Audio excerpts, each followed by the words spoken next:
నమస్కారం మన హైదరాబాద్ బులెటిన్ కు స్వాగతం. ముందుగా ప్రధాన అంశాలు. ప్రభుత్వ ఉద్యోగులకు నూతన ఆరోగ్య పథకం సచివాలయంలో ప్రారంభించిన ఉప ముఖ్యమంత్రి.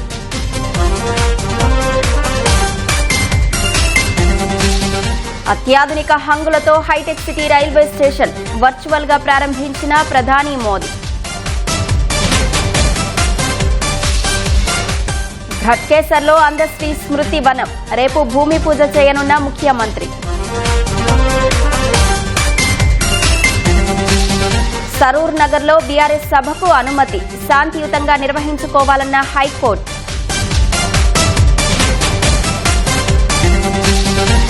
ట్రాఫిక్ నిబంధనల్లో హద్దు మీరుతున్న వాహనదారులు నగరంలో పెరుగుతున్న సిగ్నల్ జంపింగ్ ప్రమాదాలు.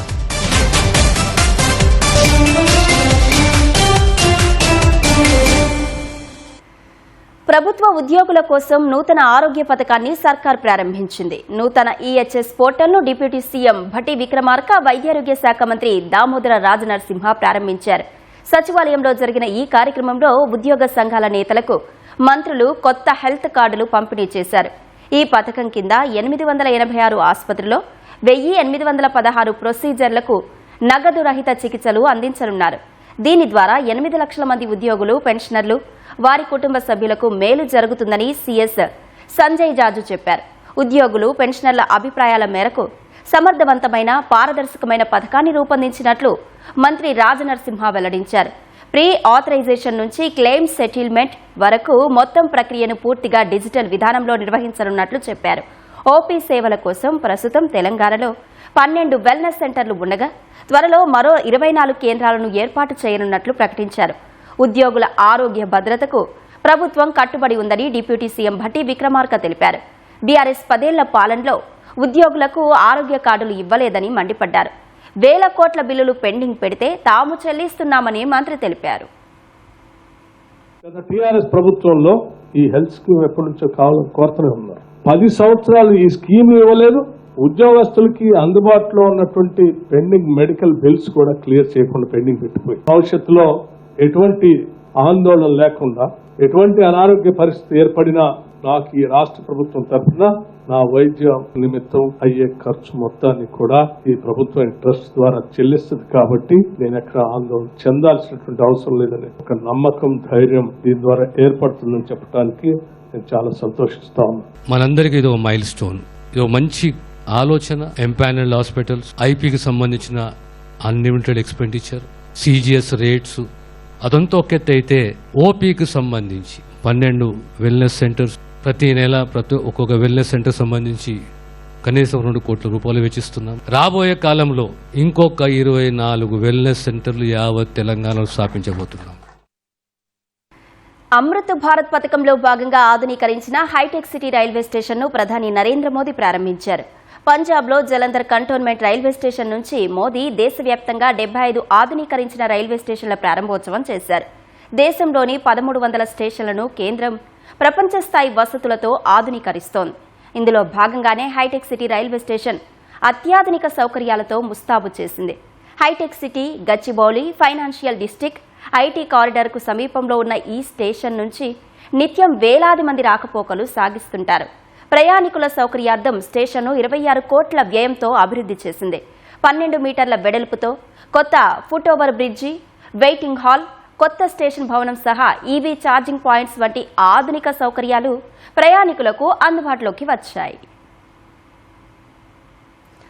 రాష్ట్ర గేయ రచయిత అందశ్రీ సమాధి వద్ద విగ్రహం, స్మృతివనం పనులకు సీఎం రేవంత్ రెడ్డి భూమి పూజ చేయనున్నారు.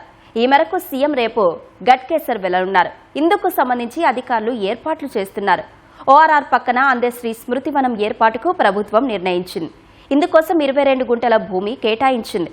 ఇది ఉద్యానం మాత్రమే కాకుండా తెలంగాణ సాహిత్య, సాంస్కృతిక వారసత్వానికి ప్రతీకగా నిలిచే స్మారక క్షేత్రంగా రూపుదిద్దుకోనుంది.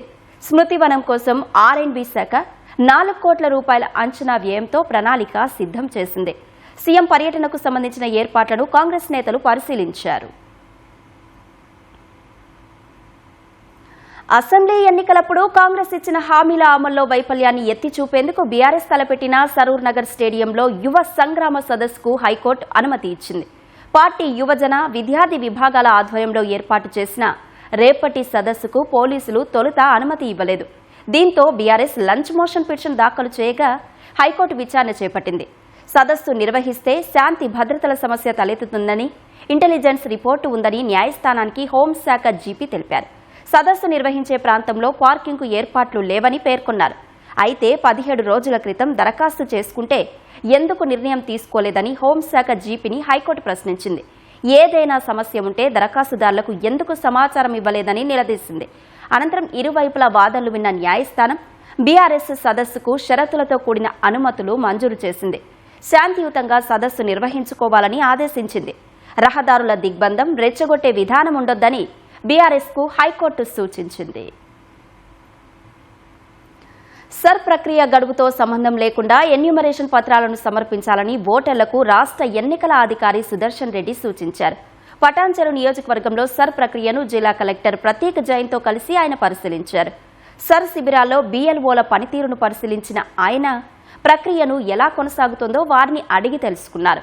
ఎన్యూమరేషన్ పత్రాలు అందని వారు సూపర్వైజర్లను అడిగి తీసుకోవాలని సుదర్శన్ రెడ్డి చెప్పారు.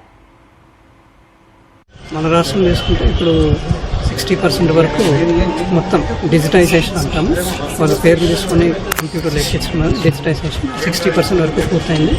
గ్రామ ప్రాంతాల్లో తీసుకుంటే 80% పైన పూర్తయింది. ఇప్పుడు బిఎల్ఓస్, బిఎల్ఏస్ ఇద్దరు సహకారంతో బాగా జరుగుతుంది. మనకి పొడిగించారు 10 రోజులు. అయినా కూడా వాళ్ళు పొడిగించిన వ్యవధిని దృష్టిలో పెట్టుకోకుండా వాళ్ళ పని వాళ్ళు బాగా చేసుకున్నారు. ఫిఫా ప్రపంచ కప్ 2026 ఫైనల్ మ్యాచ్ను దృష్టిలో పెట్టుకుని సర్కార్ బార్లకు వ్యాపార వేళలు పెంచింది. ప్రభుత్వ నిర్ణయం మేరకు క్లబ్బులు, మైక్రో బ్రూవరీల వ్యాపార వేళలు పొడిగిస్తూ prohibition and excise commissioner C Harikiran ఉత్తర్వులు జారీ చేశారు. క్యూర్ పరిధిలో లైసెన్స్ కలిగిన వారికి వ్యాపారులకు మాత్రమే ఈ పొడిగింపు వర్తిస్తుందని ఆయన ఉత్తర్వుల్లో స్పష్టం చేశారు. రేపు అర్ధరాత్రి నుంచి 19న ఉదయం 4:30, ఫైనల్ మ్యాచ్ జరిగే 19 అర్ధరాత్రి నుంచి 20 తెల్లవారుజామున 3 వరకు మద్యం విక్రయాలకు అనుమతి ఇస్తున్నట్లు కమిషనర్ స్పష్టం చేశారు. Telangana bar and restaurants owner association విజ్ఞప్తి మేరకు ఈ నిర్ణయం తీసుకున్నట్లు తెలిపారు.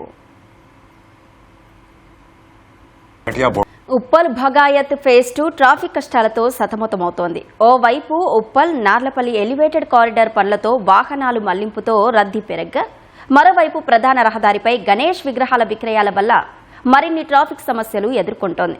ఫలితంగా ఆ ప్రాంత ప్రజలు అసౌకర్యానికి గురవుతున్నారు. పిల్లలు స్కూల్స్కు, పెద్దలు ఆఫీసులకు వెళ్లేటప్పుడు చాలా ఇబ్బందులు పడుతున్నట్లు స్థానికులు ఆందోళన వ్యక్తం చేస్తున్నారు.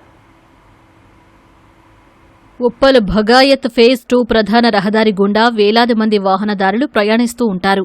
ఈ రోడ్డు నాగోల్ రామంతపూర్కు వెళ్లేందుకు షార్ట్ కట్ కూడా. ఎప్పటికే ఉప్పల్ నారపల్లి ఎలివేటెడ్ కారిడారు పనుల వల్ల చాలా వాహనాలను ఇటువైపు మళ్లించారు. ఫలితంగా ఈ రహదారిలో మరింతగా వాహనాల రద్దీ పెరిగిపోయింది. దీనికి తోడు ప్రధాన రహదారి వెంబడి భారీ వినాయక విగ్రహాలు విక్రయాలు జరగడం వల్ల భగాయత్ ఫేజ్ 2కు మరిన్ని ట్రాఫిక్ కష్టాలు తెచ్చిపెట్టింది.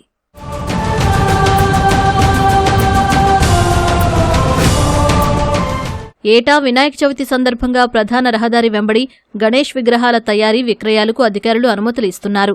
విగ్రహాలను కొనుగోలు చేసేందుకు వచ్చే ప్రజలు వాటిని తరలించేందుకు భారీ వాహనాలు తీసుకొచ్చి ఎక్కడ పడితే అక్కడే నిలుపుతారు. దీంతో పాటు రోడ్డును ఆక్రమించి చిరు వ్యాపారులు అమ్మకాలు జరుపుతున్నారు.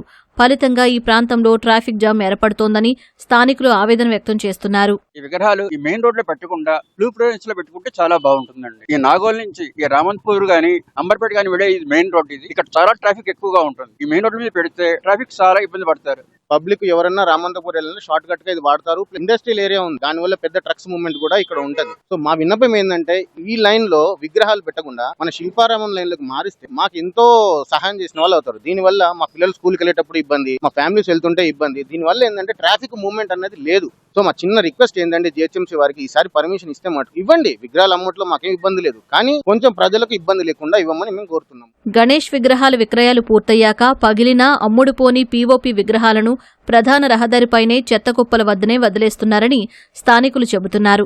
ఇప్పటి వరకు ఆ వ్యర్థాలను పూర్తిగా తొలగించలేదన్నారు. ఈ విగ్రహాల విక్రయాలను మరో చోటికి తరలిస్తే ట్రాఫిక్తో పాటు కాలుష్య సమస్యలు కూడా తీరుతాయని స్థానికులు అభిప్రాయపడుతున్నారు. వినాయక చవితికి ఏం చేస్తారంటే ఇక్కడ ఉన్నటువంటి ఈ విగ్రహాలు చూస్తే మీరు ఈ రోడ్డు పైనే పెట్టి ఈ విగ్రహాలన్నీ అమ్మడం వలన ఏమవుతుందంటే వచ్చిన వాళ్ళందరూ కూడా ఆ వెహికల్స్ అన్ని కూడా ఈ రోడ్డు పైనే పార్క్ చేసి ఈ రోడ్డును బ్లాక్ చేయడం. దానివల్ల ఏమవుతుందంటే ఈ కాలనీలోకి వెళ్ళడానికి కానీ లేకపోతే ఈ నాగోల్ నుంచి రామంతపూర్కి వెళ్ళేటువంటి ఈ మెయిన్ కనెక్టివిటీ రోడ్డు మొత్తం బ్లాక్ అయిపోతుంది. మేము పిల్లల స్కూల్కి వెళ్ళాలన్నా ఆఫీస్కి రావాలన్నా మార్నింగ్ ఈవినింగ్ మాకు చాలా ఇబ్బందికరమైన పరిస్థితి అవుతుందండి. సో ఈ రోడ్ లో చాలా కన్స్ట్రక్షన్ స్టార్ట్ అయ్యాయి అండ్ చాలా మంది జనాలు ఉంటున్నారు. సో ఈ రోడ్డు మీరు బాగా బిజీ చేయకుండా ఎవరైతే పర్మిషన్స్ ఇస్తున్నారో ఈ పక్క రోడ్స్ ని మీరు యూటిలైజ్ చేసుకున్నట్టయితే ఈ రోడ్ లో పాస్ అయ్యే వాళ్ళకి కొంచెం ఫేవర్ చేసినట్టు ఉంటుంది అండ్ అది రైట్. ప్రజా ప్రయోజనాలు, వ్యాపార అవసరాలను సమతుల్యం చేసే విధంగా భగాయత్ ఫేజ్ 2 ట్రాఫిక్ సమస్యను పరిష్కరించాలని కాలనీవాసులు కోరుతున్నారు.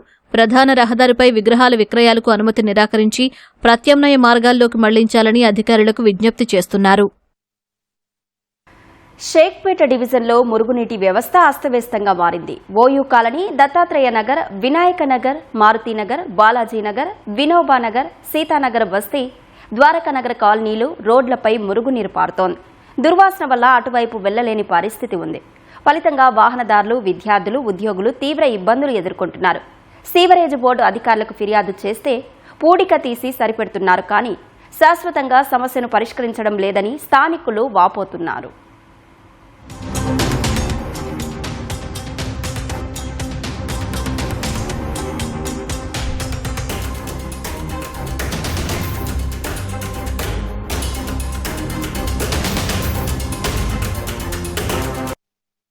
లైన్ చిన్నగా అయిపోయింది. కొన్ని పాత లైన్లలో అట్లనే ఉన్నాయి కనెక్షన్. అది చేయమంటే వాళ్ళు చేయరు. బిల్లు శాంక్షన్ చేయించుకున్నారు కానీ పనులు చక్కగా ఈ డ్రైనేజ్ కూడా వేసిండు. అది డబుల్ రోడ్ మీద వేసేసిండు. అవి ఎప్పుడు వంగుతూనే ఉంటాయి. 20 years నుంచి చూస్తున్నా వన్ డే కూడా క్లీన్ గా లేదు ఈ road.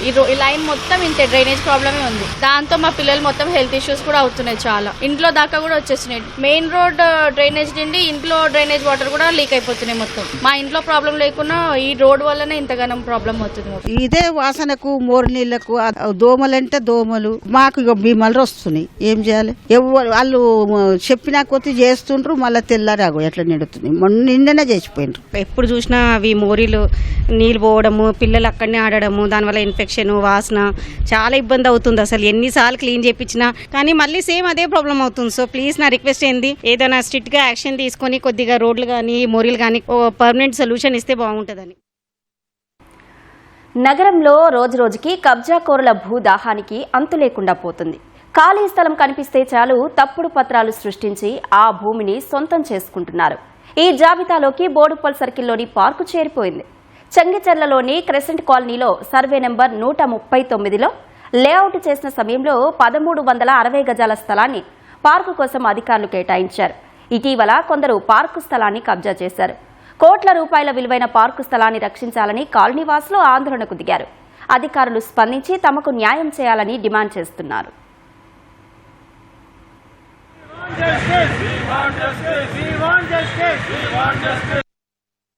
Crescent Nagar 139, 134 survey number అండి. ఇది మనం యాజ్ పర్ లీగల్ గా ప్రతి ఒక్కటి మన ఏంది వెంచర్ వేసి మొత్తం ఎవ్రీథింగ్ చేసి ఈసెల్ ఎంప్లాయీస్ లోన్ తీసుకొని వాళ్ళు తీసుకున్న భూమి ఇప్పుడు ప్రెసెంట్ ఏంటంటే అది మన కోట్లలో మనకు అయింది. కాబట్టి ఈ మధ్య మన పార్కు స్థలాన్ని కబ్జా చేయడానికి చాలా మంది ప్రయత్నిస్తున్నారండి. మేము అసోసియేషన్ తరఫు నుంచి దానికి అడ్డుకున్నాం. చాలా మంది అడ్డుకున్నాం. మాకు బెదిరింపులు వస్తున్నాయి బాగా. దయచేసి మీరు మన హైడ్రా కమిషనర్ రంగనాథ్ గారు, తర్వాత మనం మల్కాజ్గిరి మన కమిషనర్ గారు దీని మీద రెస్పాండ్ అయ్యి ఇమీడియట్ గా దీని మీద యాక్షన్ తీసుకోవాలి. మేము కొన్నవాడిని 5-6 మంది వచ్చి ఇప్పుడు దాన్ని కబ్జా చేద్దామని చూస్తారు. మున్సిపాలిటీకి కానీ, గవర్నమెంట్ కి రోడ్లు కానీ, పార్కులు కానీ, ఏదైనా ఓపెన్ ప్లేస్ ఉంటే అంతా గవర్నమెంట్ కి సంబంధించింది. కాబట్టి దాన్ని పబ్లిక్ అవసరాల కోసం దాన్ని రక్షించి మాకు న్యాయం చేయాలని కోరుకుంటున్నాం. మరిన్ని నగర వార్తలు వేగంగా సంక్షిప్తంగా చూద్దాం.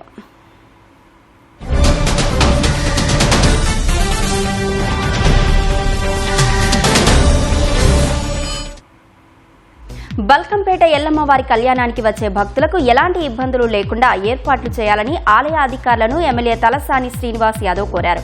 తలసానిని కలిసిన ఆలయ ఈవో వినోద్ రెడ్డి ఈ నెల 21న జరిగే అమ్మవారి కళ్యాణానికి హాజరు కావాలని ఆహ్వాన పత్రికను అందజేశారు. అనంతరం తలసానికి ఆలయ పండితులు ప్రసాదాలు అందజేసి ఆశీర్వచనం చేశారు. ఓల్డ్ బోయిన్పల్లిలోని దేవీ నల్లపోచమ్మ ఆలయంలో చోరీ జరిగింది. గురువారం అర్ధరాత్రి కొందరు దుండగులు ఆలయంలోకి ప్రవేశించి 2 హుండీలను ధ్వంసం చేసి 20,000 రూపాయల నగదును దొంగలించారు. తెల్లవారుజామున ఆలయం తెరిచిన అర్చకులు దొంగతనం జరిగినట్లు పోలీసులకు సమాచారం ఇచ్చారు. ఘటనా స్థలానికి చేరుకున్న పోలీసులు సీసీటీవీ కెమెరాలు పనిచేయనట్లుగా గుర్తించారు. కేసు నమోదు చేసి దర్యాప్తు చేపట్టారు. టోలీ చౌకీ షేక్పేట్లోని ఓ పెట్రోల్ బంక్ వద్ద భారీ ప్రమాదం తప్పింది. పెట్రోల్ బంకులో ఇంధనం నింపుకొని బయటకొచ్చిన ఓ స్కూటీకి ఒక్కసారిగా మంటలు అంటుకున్నాయి. ఇది గమనించిన పెట్రోల్ బంక్ సిబ్బంది, స్థానికులు వెంటనే ఫైర్ సేఫ్టీ పరికరాలతో మంటలను అదుపులోకి తీసుకువచ్చారు. పెట్రోల్ బంక్ సమీపంలో మంటలు చెలరేగడంతో కొద్దిసేపు స్థానికులు భయాందోళనకు గురయ్యారు. కీసర పోలీస్ స్టేషన్ పరిధి ఔటర్ రింగ్ రోడ్డుపై ఈ తెల్లవారుజామున జరిగిన రోడ్డు ప్రమాదంలో 2 మరణించారు. ఆగి ఉన్న ట్రాలీ ఆటోను గుర్తు తెలియని వాహనం ఢీకొట్టిన ఈ ప్రమాదంలో అందులోని 2 అక్కడికక్కడే మృతి చెందారు. గొర్రెలతో కీసర నుంచి ఘట్కేసర్ వైపు వెళ్తున్న ట్రాలీ ఆటో రాంపల్లి రాగానే డ్రైవర్కు నిద్ర రావడం వల్ల పక్కకు ఆపారు. ఇదే సమయంలో గుర్తు తెలియని వాహనం ట్రాలీ ఆటోను ఢీకొట్టినట్టు తెలుస్తోంది. ఈ ఘటనలో చనిపోయిన రాములు రషీద్ మెదక్ జిల్లా పాపన్నపేటకు చెందిన వారిగా గుర్తించారు. ఈ ఘటనపై కేసు నమోదు చేసుకున్న పోలీసులు ట్రాలీ ఆటోను ఢీకొట్టిన వాహనాన్ని గుర్తించే పనిలో ఉన్నారు. అబిడ్స్లోని మయూర్ కుశల్ కాంప్లెక్స్ 7వ అంతస్తు నుంచి దూకి ఓ వ్యక్తి ఆత్మహత్య చేసుకున్నాడు. ఘటనా స్థలానికి చేరుకున్న పోలీసులు క్లూస్ టీం ద్వారా ఆధారాలు సేకరించారు. కేసు నమోదు చేసుకుని మృతదేహాన్ని పోస్టుమార్టం కోసం ఉస్మానియా ఆసుపత్రికి తరలించారు. మృతుడు డబీర్పురాకు చెందిన బాబురావుగా గుర్తించారు. ఇదే బిల్డింగ్లోని కమర్షియల్ ట్యాక్స్ కార్యాలయంలో అటెండర్గా పనిచేసి 2 ఏళ్ల క్రితం రిటైర్ అయినట్టు పోలీసులు తెలిపారు. ఆత్మహత్యకు గల కారణాలపై దర్యాప్తు చేస్తున్నట్లు వెల్లడించారు. ప్రముఖ వస్త్ర సౌధ మాంగళ్య షాపింగ్ మాల్ ప్రారంభోత్సవం దిల్సుఖ్ నగర్లో ఘనంగా జరిగింది. సినీ నటి మీనాక్షి చౌదరి చేతుల మీదుగా దీప ప్రజ్వలన చేసి ప్రారంభించారు. హైదరాబాద్లో 15వ బ్రాంచ్ ప్రారంభించడం సంతోషంగా ఉందని మాంగళ్య షాపింగ్ మాల్ యాజమాన్యం తెలిపారు. ఈ సందర్భంగా మీనాక్షి చౌదరిని చూసేందుకు అభిమానులు ఎగబడ్డారు. నగరంలో అడుగు బయట పెట్టాలంటే వెన్నులో వణుకు పుట్టేస్తోంది. రోడ్డుపై ప్రయాణించాలంటే ఎక్కడ ఏ ప్రమాదం జరుగుతుందోనని అనుక్షణం భయపడాల్సిన పరిస్థితి ఏర్పడుతోంది. మనం సక్రమంగా వెళ్లినా ఎదుటివారు రూల్స్ పాటించకపోతే తీవ్ర నష్టాన్ని చవిచూడక తప్పదు. నగరంలో signal jumping, wrong route driving, అతి వేగం, హెల్మెట్ లేని ప్రయాణం వల్ల ఎన్నో ప్రమాదాలు జరుగుతున్నాయి. కొందరి నిర్లక్ష్యం ఎన్నో కుటుంబాలను రోడ్డు మీద పడేస్తోంది. ఏఐ పరిజ్ఞానం, సీసీటీవీ కెమెరాల నిఘా పెరిగినా ప్రయాణికులు వ్యక్తిగత క్రమశిక్షణ లోపంతో ప్రమాదాలు జరగడం ఆందోళన కలిగిస్తున్నాయి.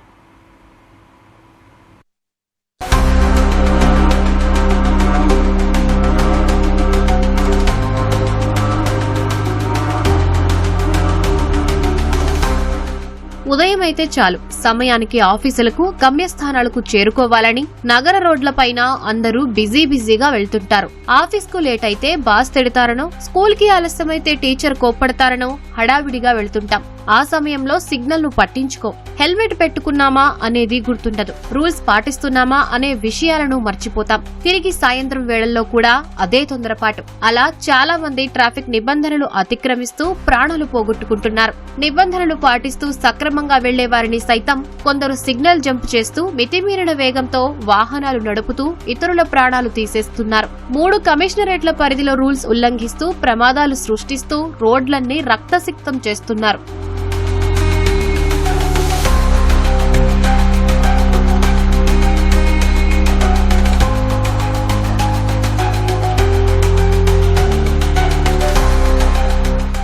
Signal jumping, wrong side driving కేసులు 2025లో కేవలం 9 నెలల్లో అతివేగం వల్ల 194,815 కేసులు నమోదవగా, సిగ్నల్ జంపింగ్ కారణంగా 120,265 కేసులు బుక్ చేశారు. 2025 ఏడాది పూర్తయ్యే నాటికి రాంగ్ సైడ్ రైడింగ్ కేసులు 4,83,781కి పెరిగిపోయాయి.